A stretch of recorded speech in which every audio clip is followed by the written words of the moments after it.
నీ పేరు?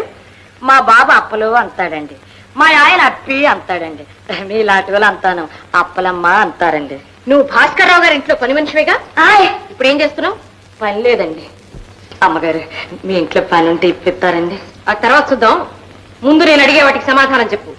భాస్కర్ రావు గారు, అరుణాదేవి గారు అన్యోన్యంగా ఉండేవారా? కొట్టుకునేవారు కాదనమాట. కొట్టుకునేవారండి. మరి అన్యోన్యంగా ఉండేవారన్నా? అయ్య బాబోయ్, అంతంత పెద్ద మాటలు నాకు తెలిసాడవ్వండి. వారిద్దరూ బాగా కొట్టుకునేవారా? చాలా బాగా. నువ్వు చూసావా? కళ్ళారా చూసావా? మరి ఎలా చెప్తున్నావు? గలాసులు, వన్నం కంచాలు, డబ్బాలు, తలుపులు డబడబడబడబడ పగిలిపోయాయండి. ఆయనే కొట్టారని ఎలా చెప్పగలవు? అమ్మగారే తిరగబడ్డారేమో. అయ్య బాబోయ్, నా మూడు సచ్చినోడు తాగొచ్చి కొడితే నేనే తిరగబడినండి. అమ్మగారు ఎలా తిరగబడతారండి? అయ్యగారే కొట్టేసేవారండి. అయ్యగారు నిన్ను కూడా ఒకసారి కొట్టేస్తగా. ఎలా సచ్చివాడు చెప్పాడండి మీకు? అయ్యగారు అలాంటి వారు కాదండి, ఆడవాళ్ళు మీరు చేయి చేసుకోరండి. Please note.